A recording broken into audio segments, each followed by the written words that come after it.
Today's episode of the CXperts podcast is sponsored by Pathlight.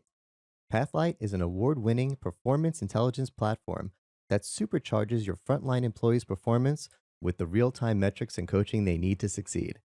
Head over to pathlight.com to request a product demo. That's pathlight.com for a demo. And now, on to today's episode. Hello, this is Ramon Icasiano, Chief Customer Officer at Pathlight. Welcome to the CXperts podcast, a podcast for operators by operators. I'm a 20-year CX veteran that has helped high-growth startups become trusted brands. My experience spans the early days at Verizon as a frontline team member.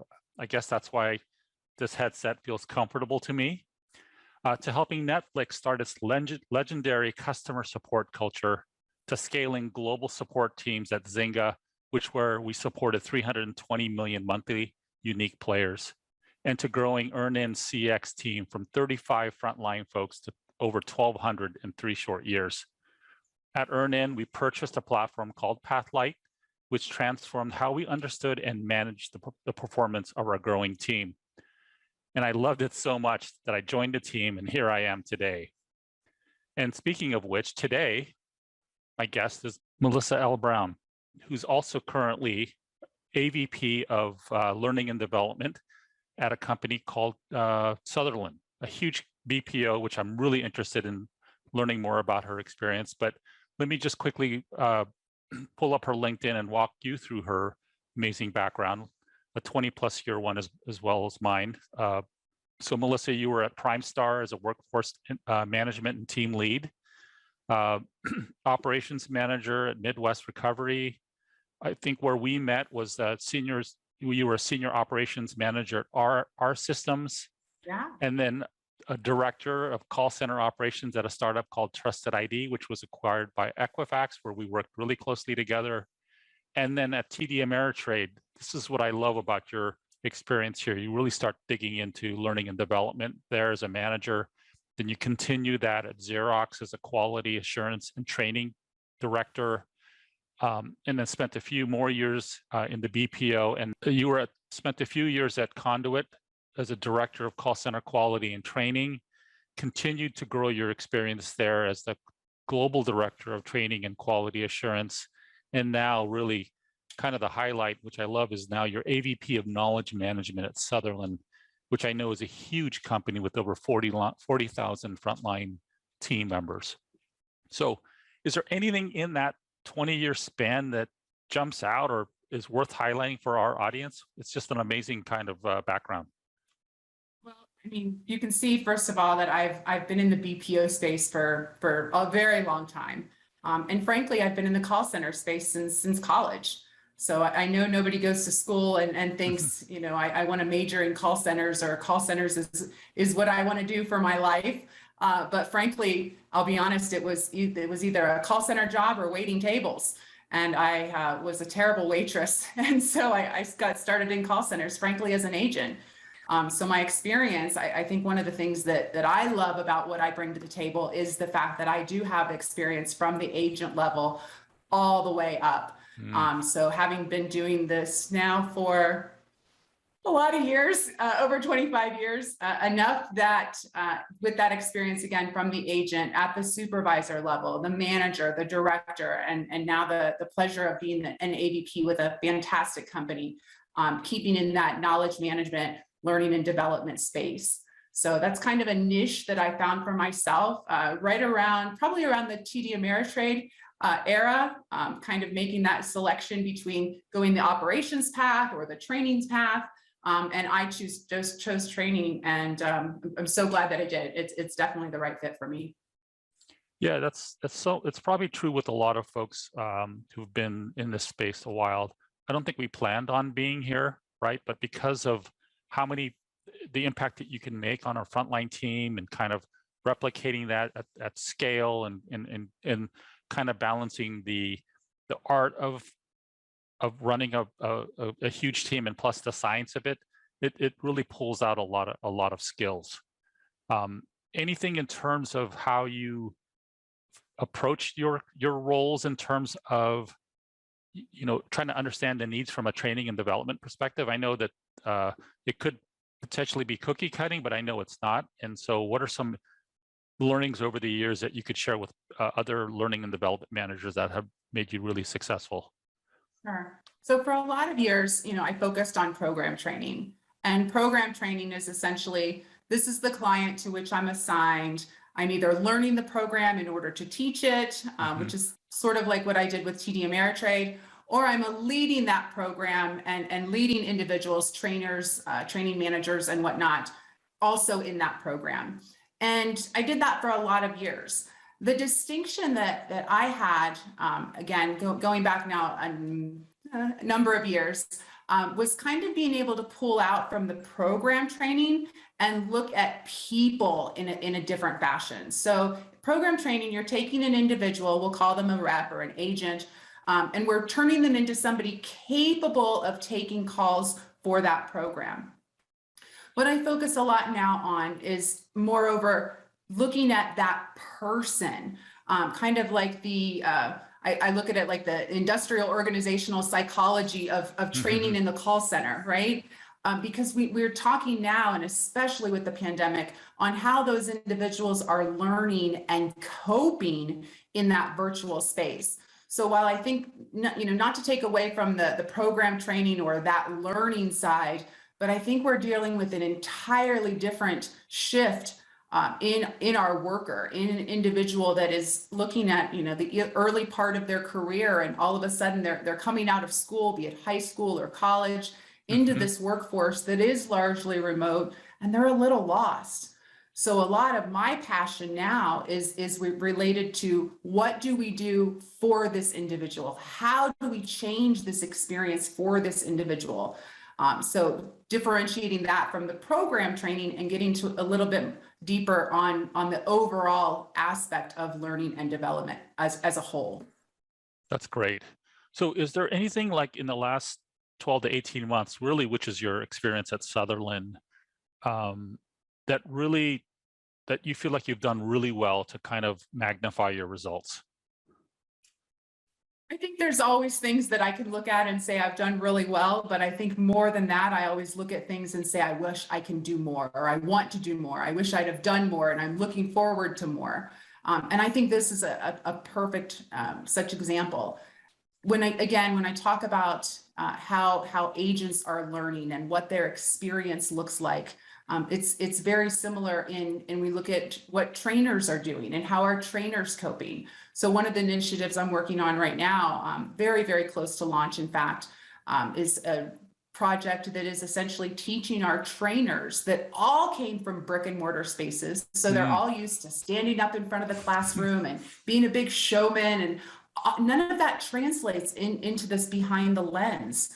So that was a huge need that we had for the business, was essentially, how do we optimize this experience for the learners via the trainers?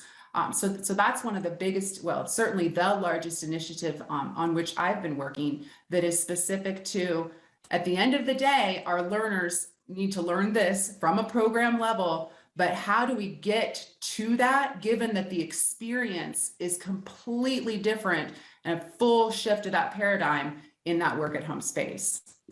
Wow, so that not only encompasses the actual delivery of the content and how it's, how folks are presenting their information, but also to the technology and really the expectations of the learner as well. What has been the biggest aha, like learning from, like, I'm a learner, I'm in this kind of new digital world. What kind of feedback are they asking for in terms of the services or experience you're trying to deliver to them around knowledge management? I love that question, Ramon, because I get that question a lot. What did you learn the most? Or what's the biggest thing? And I'm going to be honest, and this is the same answer I always give, but it's an unexpected answer.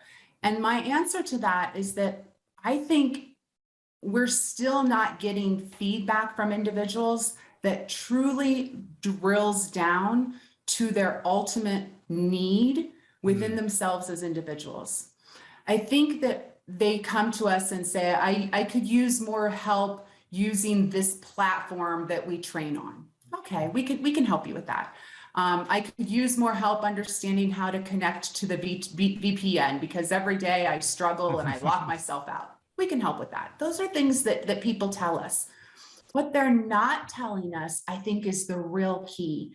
And I think they're not telling us these things because this is brand new. I think they can't imagine, in fact, that they're lonely. They're not telling us that. They're not telling us that they're bored. They're waiting between calls, and sometimes it's really busy and that'll keep me going. But when it's not in a brick and mortar call center, when you have some time between calls, you talk to that person right here or over there, or the one walking by. They don't do that. They don't have that opportunity. Those social environments and those social hubs, nobody's looking back and saying, I'm really missing those social hubs. Right? People aren't telling us that, but that's the reality that we're living in. And so I think the distinction is, it's very common that companies, invest in technology or infrastructure when there's an ROI on it, when there's a dollar value that you can drill to it. And I think this is unique because most studies will show us that productivity has, if just remained flat or perhaps even improved, with the work at home environment. So you can't attach a dollar figure and say we're going to improve productivity as though it declined, because it didn't decline. But people are missing out on a lot of opportunities, a lot of experiences that they had before. If they're coming in new to their career, they have that nothing necessarily to refer to, but this is it. This is how it works. This isn't what my mom talked about. My dad didn't talk about this sort of thing. Very, very different. And I think we're not hearing it, but we need to listen. Yeah. And, I think by listening to that example, a few things really struck out. I mean, that's important is I think the value of having that frontline experience, you've carried that through, right? And so you understand from the empathy of a frontline person having that interaction, being able to kind of chat with someone in between calls, and that's completely gone, right? Like that's now feeling isolated. And I think the second thing that you've made me really think about more is, we talk about work-life balance, but it's all now one. Work and life are in one kind of capsule now, and helping people through your training and maybe through the learnings here is helping them create a separation, right? In terms of like, it is going to be a little convoluted, but like really setting up your workspace and your time so that you can feel like you can separate it. And the last thing really that's probably the most important is there is, I think you've accepted that there is kind of a new norm now. And I don't know like how many of your peers feel like it's going to go back to that world again where you could high five people, walk the floor, right? Give out attaboys or whatever, kudos, real time in person, but that may never be. Maybe it's a hybrid. And I think you're part of the leadership, right? In terms of helping people understand there's probably not going to be the old way of doing business. Do you believe that, or is that something that?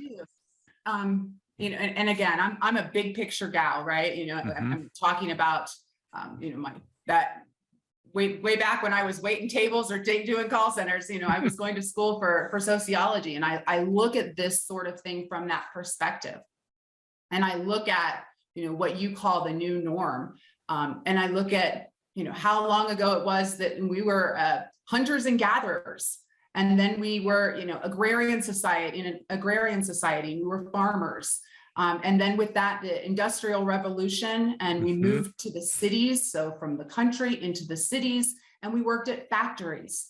And then we went from factory workers with the technological revolution, and we moved into offices. So again, even more urban. And now this new normal, this new space, this remote first mentality, capability that we have, you're not any longer tied to your location. All through the history of time, it's been your job and the location are tied together. If you're a farmer, you're in the country. If you're an office worker, you're in the city, or at least you're not far out in the country. This is the first time that we're seeing that it doesn't have to be that way. Now, to a degree, some, and we're not going to find agents taking calls from, the beaches in Thailand, but, they can be at home, they could be in their living room, they could be in their deck, any sort of opportunities that we have now. I genuinely believe that we will look back at this historically, and we will look at this as a true shift in history where remote first came after that technological revolution. Wow, that's really insightful. And I think about when you talk about geography, and you hire within that, there are certain biases that are already kind of assumed. You know where they work. You can talk about neighborhoods or parks they play in or stores you shop at, right? There's some kind of bond there. But how do you build that when someone is in an area that you know nothing about, in terms of how they spend their day, the activities they have, and other things that, or even economic or governmental issues that we're not aware of. Is that part of how you help leaders become more, culture related to their kind of global team now? Is that part of learning and management of the future, or is that something that you're working on? No, it definitely is. And I think you hit the nail on the head with the word global. Specifically in the call center environment, we kind of went global a while ago, right? So, we're certainly not centric to the United States. So I think in fact, we've done surprisingly well with the globalization. But what I think we actually have a lot of opportunity for is, again, let's just speak to the United States. It used to be if I was in Omaha and I was a manager in my Omaha call center, I knew all the Omaha people. And like you said, Ramon, you're familiar with that. You understand, they live right down the road, or, well, they shouldn't be 2 minutes too late. they only live 6 minutes away, or, that sort of thing. Well, now that same Omaha manager has people in Texas and the Northeast, and somebody in the Southeast that has a tornado, and somebody in California that just fell off in the earthquake, or whatever those things could happen. Poor Ramon. And so I definitely think that, again, there's a lot happened with the pandemic, and a lot of things, we're all centered around keeping the lights on.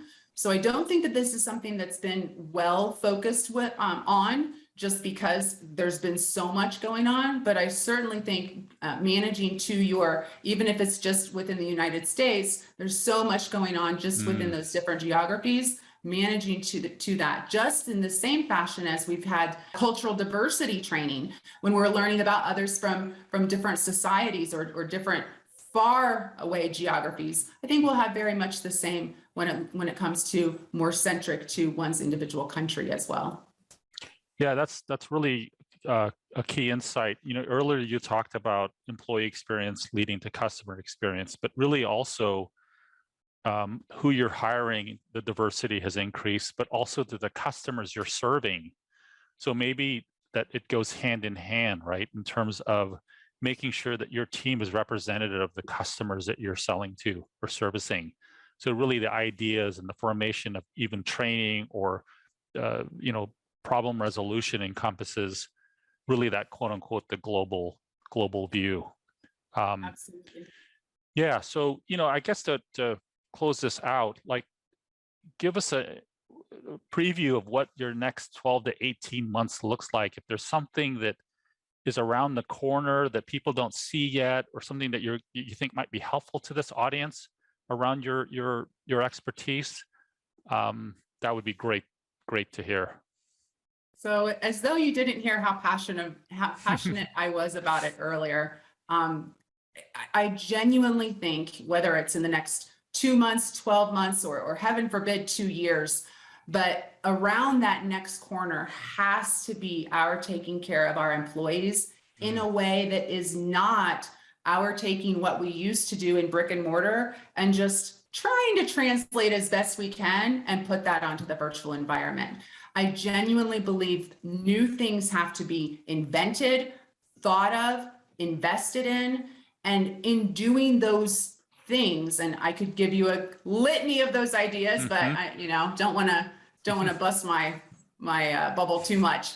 But in those investments, in deciding that this is the sort of culture that we want to have for our people, no, it's not going to give an immediate ROI, but it will return tenfold in lower attrition, higher throughputs, longer retention, loyalty, goodwill, things that don't show up very well on the balance sheet, but that they make a huge difference in the bottom line in the long run.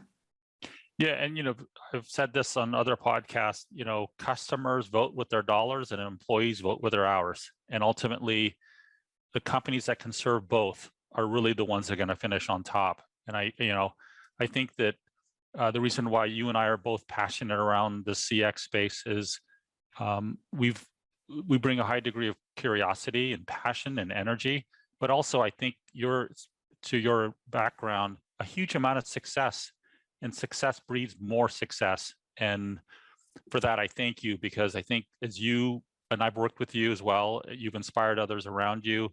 I'm sure other people now in your team look up to you. And I also want to offer to our audience your LinkedIn profile as well at the end of this podcast. So feel free to connect with Melissa, ask her questions, whatnot, and my contact info will be available as well. So with that, thank you very much for joining me today on the CXperts podcast. Thank you for having me, Ramon. Appreciate it.